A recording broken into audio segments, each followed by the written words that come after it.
오늘은 2차 귀환의 의의와 과정, 2차 귀환의 의의와 과정이라는 제목으로 말씀을 상고합니다. 이제 앞에 7장에서는 이제 2차 귀환에 대한 말씀이 시작되고 있고요. 이게 10장까지 가는 건데, 이제 앞에서 에스라라고 하는 아주 탁월한 인물이 이제 하나님께로부터 뽑히고, 또 그가 왕에게 요청하고, 또 왕은 아주 크게 그를 도와서 돌아가서 하나님이 원하는 일을 하라고 이렇게 보내줬고, 또 조서까지 써서 보내주고, 또 예물, 또 성전 기명 이런 것까지도 다 그들의 손에 줬다고 그랬어요. 그래서 이제 오늘은 출발을 해서 도착해서 그 과정이 마무리되는 것까지 2차 귀환의 과정을 다 소개하고 있어요. 자, 그러면 솔직히 사람의 입장에서 볼 때 이게 과연 정말 하고 싶은 일이냐 하는 겁니다. 왜냐? 지금 페르시아는 세계에서 제일 강대한 국가예요. 그렇다면 거기에 에스라 같은 사람은 왕의 측근이 돼서 학자로서 아주 인정받고 얼마나 명예롭게 살고 있어요. 또 백성들도 이제 자유인이 됐잖아요. 그래서 이제는 시민으로서 그 나라에서 뭐 얼마든지 성공하고 잘 사는 사람들이거든요. 근데 굳이 2차 귀환자들이 돼서 또 고국으로 와야 되느냐 이거예요. 이 사람의 입장에서는 별로 오고 싶은 게 아니에요. 그런데 그들은 결국 약 5천 명 정도가 2차로 돌아왔다. 거기에는 의의가 있는 거죠. 뜻이 있는 거예요. 그리고 그들이 뭐 그냥 여행 다니듯이 오는 게 아닙니다. 왜냐하면 대적들이 있어요. 항상 그런 국가 간의 민족 간에는 싸움이 있어요. 서로 싫어하는 사람들이. 그래서 그들이 또 숨어있다 공격하면 완전히 몰살당하는 건데, 그것도 무사하게 다 피해서 결국 예루살렘으로 돌아와서 목적대로 살았다는 거예요. 자, 그래서 그 의와 그 귀한 자들이 누구냐 하는 명단과, 그리고 돌아오는 과정과 마무리가 어떻게 잘 됐느냐 하는 것을 쭉 설명하고 있어요. 첫째, 15절부터 30절을 먼저 읽어야 되는데, 귀한의 의의를 그들이 분명하게 하나님 앞에서 가지고서 돌아오기 시작했다는 거예요. 의의가 뭐냐? 오직 하나님께 돌아가야 된다. 여기에 의의가 있는 거예요. 뭐 세상 사는 재미로 말하자면 페르시아가 훨씬 좋죠. 이미 성공한 사람들도 있고. 근데 왜 굳이 전쟁에 의해서 참혹하게 다 부서진 땅, 지금 현재도 예루살렘이 다 초토화됐고 겨우 성전 하나 조그마한 거 전왔잖아요. 그게 전부예요. 그런데 왜 그리로 돌아가려고 하느냐? 그것은 하나님의 부르심 때문에. 왜 하나님이 부르시냐? 너희는 내가 약속해준 언약의 백성이다. 나는 여전히 너희를 다시 불러서 내가 계획한 하나님 나라의 백성을 만들겠다는 거예요. 그러한 하나님의 계획을 이제 선지자들이 받았잖아요. 바로 에스라도 아주 신령한 율법 전문가로서 하나님 말씀을 읽고 깨달을수록 이거는 돌아가지 않으면 안 되는 거예요. 그래서 앞장섰고, 그래서 그 하나님의 부르심에 응하는 소명을 받은 자들이 이제 돌아오게 됐다, 그 말이에요. 그래서 그들은 이제 뭐 고생을 하든 뭐 중간에 어떤 어려움을 겪든 간에 이제 자기들이 스스로 자원해서 왔기 때문에 누구 한 사람 원망할 수가 없는 거예요. 그러니까 오직 하나님을 향한 마음 때문에 구원받고자 세상에서는 거꾸로 가는 삶을 그들이 출발한 것이다. 그 말. 더구나 이제 그들이 그 1월 1일 날 출발을 해요. 그러니까 마음을 딱 먹고 야 내년 1월 1일에 출발하자 그런 거예요. 갑자기 막 쓰르고 받듯이 갑자기 나온 게 아니고 다 이제 사람들을 규합해서 디데이를 정했는데 1월 1일 날 출발하잖아요. 출발해가지고 또 아하와 강가에서 마지막 점검을 한 거예요. 3일 동안. 그런데 보니까 큰 문제가 생긴 거예요. 왜냐? 그 명단 중에 레위인이 없어요. 레위인이. 그러면 이게 무슨 말이에요? 고국으로 돌아가서 성전을 져놨으니까 성전에서 이제 하나님 앞에 제사가 이루어지고 모든 하나님 중심의 사역을 해야 되는데 진짜 사역자들이 레위인이거든요. 제사장들은 지도자들이라 뭐 제사 집례하는 데만 바쁘지 레위인들이 그 모든 걸 다 보조해주고 뭐 성문도 지켜야 되고 제사장들 그 제사에 모두가 함께 잔일을 해야 되고 재판도 해줘야 되고 뭐 하여간 레위인들의 역할이 너무 중요한데 이 사람들이 싹 빠져 있는 거예요. 그래서 중단해가지고 다시 레위인들이 살고 있는 곳으로 가요. 가서 설득합니다. 그랬더니 그들도 이제 따라 나서게 되고 또 느드님 사람 성전 일꾼 220명이 또 말하자면은 다시 섭외가 돼가지고 그들도 소명을 받고 함께 참여해요. 이렇게 해서 이제 출발에 앞서서 간절히 하나님 앞에 금식 기도를 했다는 거예요. 왜? 가는 길이 형통하게 돼야지 의의가 있는 거지. 가다가 객사해버리면 큰일이잖아요. 암살당하면 큰일이에요. 그래서 하나님 앞에 간절히 기도를 하고 출발하는데 거기에 또 하나 이유가 있어요. 에스라가 왕을 설득할 때 하나님이 우리를 지켜주기로 약속했기 때문에 우리는 아무것도 문제가 없습니다. 허락만 해주시면 됩니다. 그랬거든요. 그래서 그 보호해주는 군인들도 따라 나서지도 않았는데 에스라가 생각해 보니까 이거 진짜로 하나님이 동행하시지 않으면 이거 큰 문제가 생기는데 왕 앞에서도 큰 소리 쳐놓고 다 그런 거 거절했는데 진짜 큰일이잖아요. 그래서 하나님 앞에 진짜 간절히 기도하고 확신이 들었을 때 아하와 강에서 출발해가지고 5개월에 걸쳐서 도착했다 이거예요. 지금 이란 나라하고 지금 이스라엘 나라 지금 전쟁하잖아요. 그 두 나라가 지금 이 현장이에요.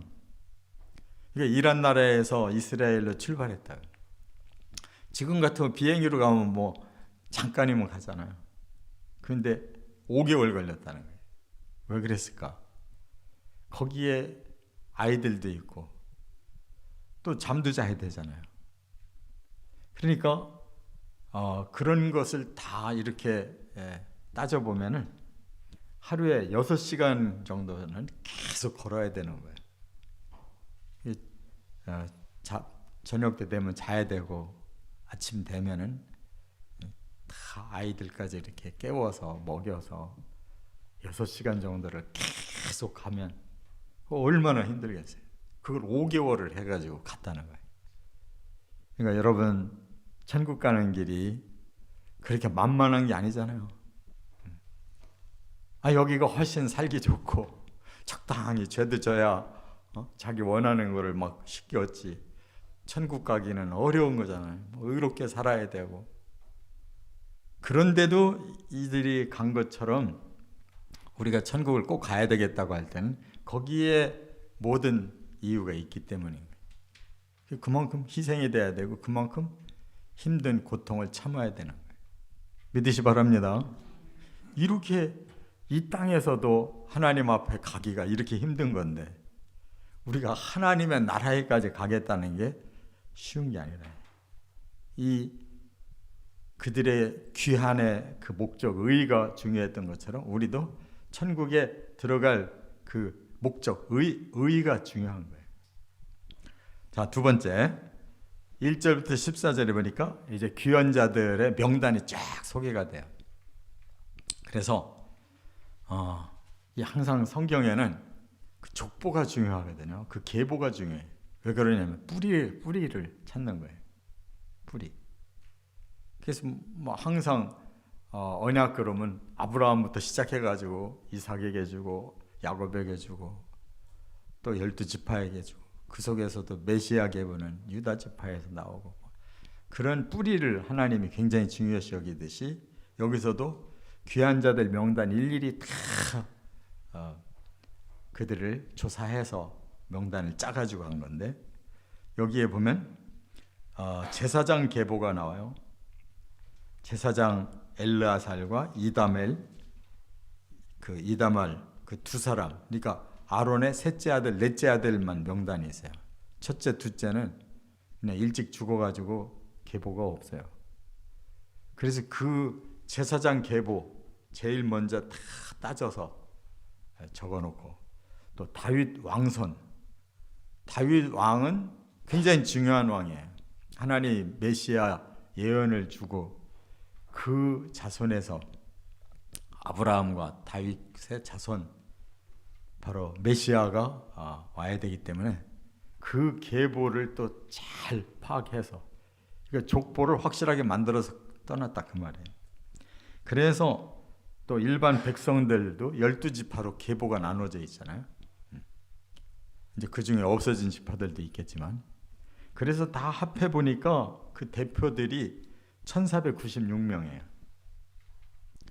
그 집안 그 족보에 들어간 어른들이 1496명. 그리고 또 후에 이렇게 합세한 레위인들, 성전 일꾼들 이렇게 합하니까 1755명이에요. 그리고 학자들이 가족이 있잖아요. 부인, 자손들. 그래서 적어도 5,000명은 떠났다 이렇게 보는 겁니다. 뭐 옛날에는 애들 많이 낳았으니까 훨씬 더 컸을 거예요. 출애굽기에 200만 명 이상 그게 아이들까지 포함된 거거든요. 이렇게 해서 출발했다. 이것은 영적으로는 제2의 출애굽이다. 제2의 출애굽. 1차 출애굽은 애굽에서 고통받다가 나왔잖아요. 그건 당연한 거예요. 그 고통 속에서 하나님 우리 좀 제발 구원해 주세요 해서 구원시킨 출애굽이에요. 근데 지금은 육적으로는 그런 고통이 없어요. 그러나 영적인 갈등. 우리가 이 세상 나라에서 가장 잘 사는 가장 힘 있는 제국에서 살지만 우리는 하나님 백성이지 이 세상 백성이 아니다. 그 영적인 갈등을 극복하기 위해 다시 페르시아를 떠나서 이스라엘로 돌아가는 제2의 출애굽이다. 지금 현재 우리는 어떤 출애굽을 하느냐? 제1의 출애굽은 아니에요. 죽을 것 같아서 하나님 살려달라고 나 좀 데려가 달라고 하는 거 아니라 오히려 세상에 이 풍성한 육적 삶이 우리를 사로잡고 있는데도 불구하고 우리는 그거 벗겨내고 나는 하나님을 위해 가야 되겠다. 하나님 나라로 가겠다 하고 제2의 출애굽을 한 사람들이니까 어떻게 보면 차원이 훨씬 높은 거예요. 끝으로 세 번째 31절부터 36절은 귀한 자들의 여정과 마무리 과정을 밝히고 있어요. 자, 무사히 돌아갔느냐? 네. 첫째 달 첫날 1월 1일 바벨론에서 출발했어요. 이게 7장 9절에 나오고 그리고 가다가 아하와 강가에서 잠시 머물러서 다시 점검을 합니다. 그래서 12일 동안 점검을 하고 출발한 것이 이제 오늘 본문 31절에 나오는 얘기예요. 그 다음에 5월 1일 날 도착했다 한 것이 7장 9절에 나오고 있어요. 그래서 5개월이 걸렸는데 만으로 따지면 4개월이 걸린 거예요. 이렇게 그 여정에 대해서 정확하게 적어놨어요. 이게 우리 사람들의 글은 막 과장법이 많아요. 어떤 건 막 뻥튀기 하는 거 있고 어떤 건 슬쩍 감추고.